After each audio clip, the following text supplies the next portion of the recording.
मेरी पड़ोसन बहुत ही खूबसूरत और जवान थी और वो अपनी जवान बेटी को हमारे घर छोड़कर चली गई।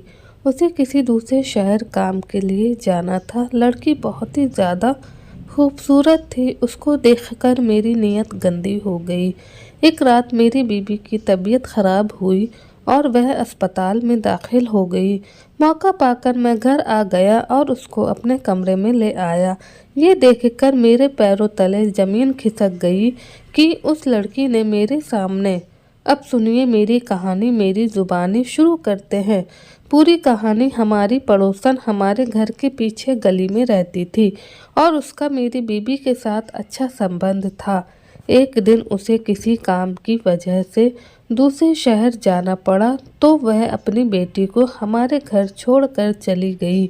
उसकी बेटी बहुत ही ज़्यादा खूबसूरत थी और उसकी रंगत बहुत ज़्यादा गोरी थी। वह निहायत खूबसूरत थी। मैं उसकी खूबसूरती देखकर दंग रह जाता। किसी गरीब को खूबसूरती मिल जाना बहुत ही खुशकिस्मत वाली बात है। मैं उसके हुस्न को देखकर पूरी तरह पागल हो गया। मैंने एक रात अपनी पत्नी के दूध वाले गिलास में नींद की गोलियां मिला दी और फिर उसको वह दूध वाला गिलास पिला दिया, जिसे वह पीकर गहरी नींद में चली गई। मैं उठकर उस लड़की के कमरे में आ गया। फिर उसके बाद जो मैंने उस लड़की के साथ किया। खूबसूरत औरत हमेशा मर्द की कमजोरी होती है, जिसे वह न चाहते हुए भी उसकी तरफ खिंचा चला जाता है। और फिर खूबसूरत लड़कियों की तो बात ही कुछ अलग होती है। बहुत ज़्यादा खूबसूरत और कशिश औरतें तो खुद ब खुद मर्द भी उसकी तरफ बढ़ने लगता है। मेरे साथ भी कुछ ऐसे ही हुआ था। हमारी पड़ोसन को अचानक किसी दूसरे शहर जाना पड़ा। उसकी बेटी का स्कूल में पेपर चल रहे थे, इसलिए जाते हुए अपनी बेटी को हमारे घर मेरी पत्नी के पास छोड़कर चली गई। उसकी 16 साल की बेटी, जिसका नाम कोमल था, उसे देखकर मेरे अंदर एक हलचल सी मच गई। मैं जब भी घर आता हूँ मेरे आगे पीछे होती, मुझे कभी पानी देती और कभी मेरे पास बैठकर बातें करती। उसकी इस अदा ने मुझे बहुत परेशान कर दिया। फिर उसकी अदा ने मुझे दीवाना कर दिया और यहाँ तक कि मैं उसे हासिल करने के लिए आइडिया बनाने लगा। उसे यहाँ आए हुए अभी एक दिन हुआ था तो हम सब में अच्छी तरह घुल मिल चुकी थी। वह मुझे अंकल अंकल कहते न थकती, जैसे हमारे घर पता नहीं कब से रह रही हो। मैंने से भी उससे बहुत प्यार से अपने घर में रख लिया था। उसकी खूबसूरती ने मुझे पागल कर दिया था। इतनी खूबसूरत लड़की मैंने आज तक नहीं देखी थी। खूबसूरत होने के साथ साथ वह बहुत समझदार लड़की थी। उसने तो आते ही मेरे पूरे घर को संभाल लिया था। पूरे घर में मेरी और मेरी पत्नी के अलावा कोई नहीं होता। उसके आने पर मेरी बीबी बहुत खुश होती, क्योंकि उसे भी किसी का साथ मिल गया था और वो दोनों मिलकर घर का काम बड़े आसानी से कर लेती। और मेरी पूरी नज़र कोमल की खूबसूरती पर थी। एक दिन मैंने कोमल को चाय लाने को कहा तो वह जल्दी से उठकर चाय बनाने के लिए किचन में चली गई। उस टाइम मेरी पत्नी ने छत पर गेहूं सुखाने के लिए रखा हुआ था और मैंने उस मौके का फ़ायदा उठाकर मैंने उसको अपने पास बिठा लिया और फिर उसकी खूबसूरती को ऐसे तकने लगा। मुझे पता ही नहीं चला, ऐसे इसकी दीवानगी में खो गया हूँ जो मुझे ऐसे देखने लगी। पर मैंने इसे इजहार किया, उससे कहा कि आज शाम को मैं उसे अपने साथ आइसक्रीम खिलाने के लिए ले जाऊँगा। ये सुनकर वह बहुत ही ज़्यादा खुशी से खिल उठी। मैंने उसका हाथ पकड़ लिया। आइसक्रीम खाने के नाम पर वह ऐसे खुश हुई उसने कोई बड़ी चीज़ मिल गई हो। मैं जानता था कि हमारी पड़ोसन तुलसी बहुत गरीब और विधवा औरत है। ये लोग ज़िंदगी की छोटी छोटी चीज़ों के लिए बहुत ही तरसते होते हैं और मैंने इसी बात का फ़ायदा उठाना चाहता था।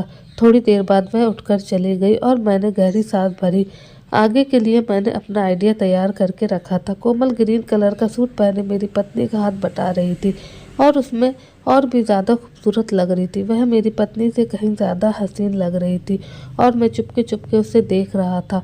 वह भी कभी कभी मेरी तरफ देखकर मुस्कुरा देती थी। मेरी बीबी खाना पकाने में बिजी थी और मैं कोमल को देखने में। एक दिन अचानक ही मेरी बीबी की तबीयत खराब हो गई और मैं उसे अस्पताल लेकर गया, लेकिन वहां जाकर मुझे पता चला कि उसे कुछ ऐसी बीमारी है, इसलिए इसको जल्दी ही एडमिट करना पड़ेगा। लेकिन मैं दिल ही दिल में खुश भी था, क्योंकि मुझे कुछ और टाइम कोमल के साथ बिताने को मिल जाता। लेकिन डॉक्टर ने मुझे अस्पताल से घर आने ना दिया और मेरे सारे अरमानों पर पानी फिर गया। अगली सुबह जब मैं नाश्ता करने के लिए घर पहुंचा तो उसने बड़ी नरमी से मेरा स्वागत किया। वह जल्दी से किचन में जाकर नाश्ता बनाने में बिजी हो गई और मेरे सामने दुपट्टे के बगैर बिना झिझक के घूम रही थी। उसके कपड़े जिस्म पर इस तरह फिट थे कि उसका सारा फिगर अलग ही दिख रहा था। वह बार बार मेरे करीब आती और मैं अपने होश खोने लगता, जैसे उसके आगोश में आ चुका था। अचानक वह मुझसे एक अदा से पूछने लगी, क्या मैं मौसी की अलमारी खोलकर देख सकती हूँ? मैंने कोमल से कहा कि इसमें पूछने वाली क्या बात है। तुम्हारी मौसी है तो उनकी अलमारी को खोल सकती हो। अलमारी भी तो तुम्हारी मौसी की है, इसमें पूछने वाली भला क्या बात है? फिर एक अदा से वह कहने लगी कि फिर मुझे अलमारी की चाबी दो। मैंने जल्दी से अपनी चाबी निकाल कर उसे दे दी। वह अलमारी खोलकर अपनी मौसी की एक एक चीज़ को देखने लगी। फिर उसने अपनी मौसी के सारे सूट निकाल कर मुझे दिखाए और पूछने लगी कि आपको इनमें से सबसे ज़्यादा कौन सा पसंद है सूट? मैंने नीले रंग के सूट पर हाथ रखा और कहा कि तुम्हारी मौसी पर बहुत ज़्यादा जचता है। वह सुनते ही सूट उठाकर कमरे से निकल गई और जब वापस आई तो मैं उसे देखता रह गया। उस सूट में तो वह अपनी मौसी से कहीं ज़्यादा हसीन और खूबसूरत लग रही थी। अचानक वो मेरे सामने आकर मुस्कुराते हुए पूछने लगी, ये सूट मौसी पर ज़्यादा अच्छा लगता है या मुझ पर? मैं सोच भी नहीं सकता था कि 16 साल की उम्र में कोई लड़की इतनी भी खूबसूरत हो सकती है। खूबसूरती के चार चांद लगा रही थी। जैसे मैं उसकी तरफ बढ़ता मेरे फ़ोन की घंटी बजने लगी और मैंने फ़ोन उठाया तो डॉक्टर ने जल्दी अस्पताल में आने के लिए कह दिया। मैं तो अस्पताल पहुंच गया। वहां पहुंचकर पता चला कि मेरी पत्नी की तबीयत पहले से ज़्यादा ख़राब हो गई है। ये सुनते ही मेरी तो हालत ख़राब हुई और डॉक्टर उसे ठीक करने की पूरी कोशिश कर रहे थे। शाम तक उसकी हालत पहले से अच्छी हो गई तो डॉक्टर ने उसे छुट्टी दे दी और मैं अपनी पत्नी को घर लेकर आ गया। मेरी पत्नी को देखकर कोमल का तो चेहरा उतर गया। उसने अजीब सी नज़र अपनी मौसी पर डाली और फिर अपने कमरे में चली गई। मैंने अपनी पत्नी को कमरे में लाकर लिटा दिया। मैं थोड़ा सा परेशान हो गया। मैंने कोमल को उसकी मौसी के पास जाते हुए देखा था। मैं जानता था कि वह अपनी मौसी से ऐसी कोई बात नहीं करेगी। मैं बहुत खुश था। कोमल के साथ बीते हुए कुछ ही पल मुझे बहुत ही खुशी दे रहे थे, लेकिन उसके बाद जो कुछ मेरे साथ हुआ, मेरे कदमों तले ज़मीन निकल गई। मैं और मेरी पत्नी बहुत टाइम से उस घर में रह रहे थे और हमारे पड़ोसन तुलसी बहुत सालों से हम लोगों को जानती थी। वह गरीब विधवा औरत थी। मेरी पत्नी अक्सर ही उसकी मदद करने के लिए हमेशा से पैसे देती, लेकिन मैं ये कह देता कि मैं कब तक उसकी मदद करूँगा, क्योंकि उनकी समस्याएं ख़त्म नहीं होने वाली थी। मेरी पत्नी मुझे कहती कि आपके पास तो सब कुछ है, अगर आप उनकी थोड़ी सी मदद कर दोगे तो आपका क्या जाएगा। मैं मनमौजी आदमी था, जैसे एक विधवा औरत अनाथ बच्ची से कोई हमदर्दी नहीं थी। फिर हमारी पड़ोसन तुलसी अपने 16 साल की बेटी कोमल के साथ मजबूरी में हमारे घर आ गई। उसकी तबीयत बहुत ख़राब थी और उसे कुछ पैसों की ज़रूरत थी ताकि वह अपना इलाज करवा सके, लेकिन मैंने अपनी बीवी को यह कहकर डांट दिया कि तुमने इन गरीबों को सर पर चढ़ा लिया है। इनका जब दिल चाहता है कि पैसे मांगने हमारे घर चले आते हैं। हमने कोई लंगर खाना तो नहीं खोल रखा। मेरी के पत्नी के पास जो थोड़े बहुत पैसे थे उसने तुलसी को दे दिए और अपने तौर पर उसकी जितनी मदद कर सकती थी। कभी उस दिन के बाद तुलसी हमारे घर पर पैसे मांगने नहीं आई और मुझे बहुत सुकून मिल गया। लेकिन मुझे क्या खबर थी कि एक दिन मुझे इस बात की क्या सज़ा मिलेगी। मैं अपने हाथों से खुद अपनी कब्र खोद ली। कोमल तो उस टाइम 16 साल की बच्ची थी। उसने मेरी सारी बातें सुनी और इसलिए उस दिन के बाद उसने कभी अपनी माँ को हमारे घर पैसे लेने के लिए नहीं आने दिया। वह बहुत कम उम्र में ही बहुत समझदार हो गई थी, क्योंकि उसके सर पर बाप का साया नहीं था।